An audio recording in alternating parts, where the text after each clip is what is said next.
All right, today we're going to unpack one of the most important financial books ever written. Seriously, it's a story that's absolutely packed with timeless lessons about the markets, about psychology, and really the art of speculation itself.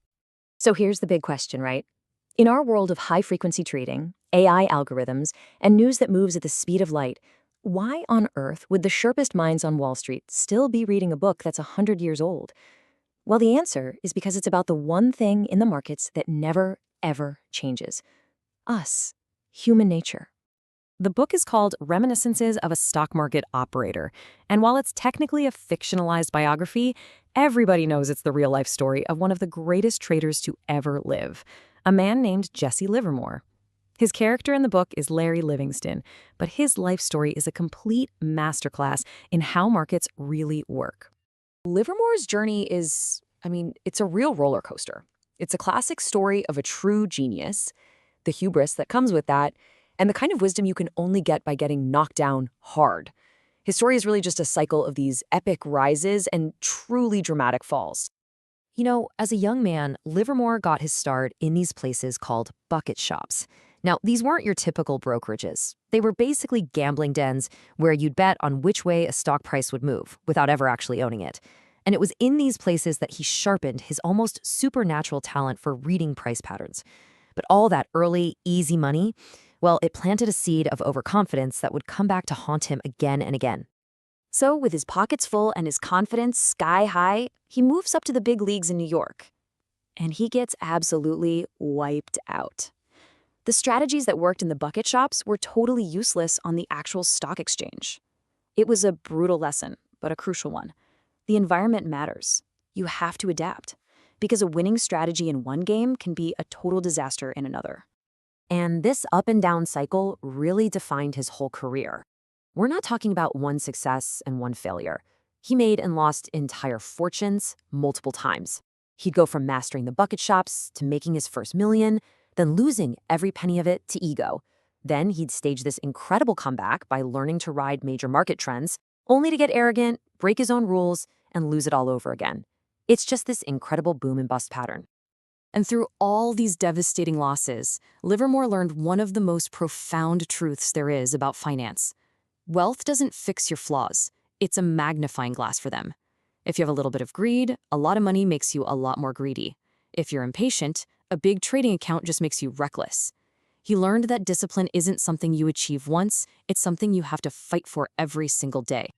So, how did he manage to pull off those amazing comebacks? Well, he literally forged a set of core principles from the fire of his own mistakes. These weren't just theories he read in a book. These were rules for survival that he learned on the battlefield. This might be his most famous quote, and it sounds so simple, right? But it's incredibly deep.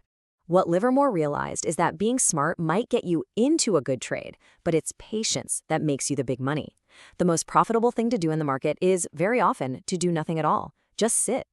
His whole method was really a masterclass in this idea of patience. First, he'd identify a huge major trend, something based on real economics, not just market noise. And he wouldn't just jump in. He'd wait for the market itself to prove him right. Then, once he was in, he'd just sit tight and ride that wave until it showed him clear signs that it was over, all the while fighting that constant urge to just take a small profit and get out. Okay, so if sitting tight was his rule for winning big, this was his golden rule for not losing big. Never average a losing position. This is, without a doubt, one of the most critical pieces of advice in the entire book, a rule that countless traders have ignored, usually to their own destruction. So what exactly is averaging down? Well, it's when you buy a stock and then it starts to fall. So you buy more, thinking, hey, it's on sale now. Then it falls even more, so you buy more again, lowering your average price. On paper, it seems smart, but Livermore viewed it as the ultimate sin for a trader. And here's why it's so lethal. First, it completely destroys your objectivity. You stop analyzing and you start hoping, just praying to get back to even. You're literally throwing good money after bad, doubling down on a mistake. The market is screaming at you that you're wrong, and you're just arguing with it. And as we all know, the market can stay wrong way longer than you can stay in the game. All of this brings us to the absolute core of Livermore's philosophy. He came to understand that the charts, the data, the economics, that was only half the picture. The real battle wasn't out there on the trading floor. It was happening right inside his own head. He saw the market for what it truly is, a giant, chaotic, messy reflection of mass human psychology.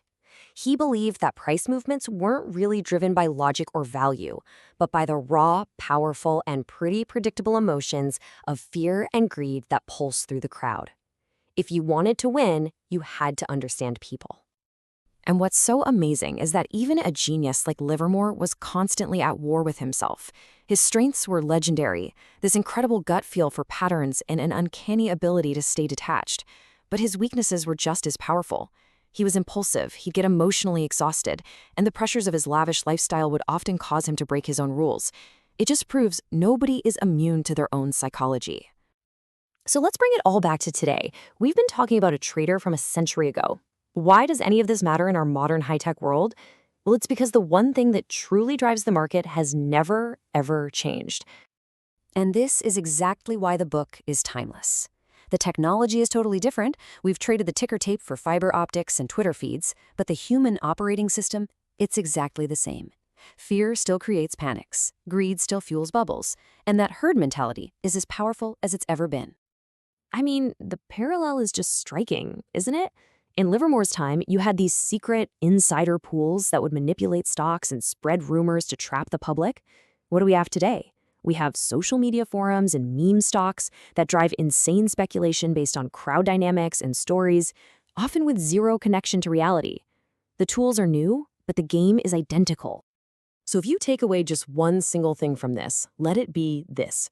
You can be the best chart reader in the world. You can have the most sophisticated financial model, but none of it matters if you don't have the emotional discipline to actually follow your own system.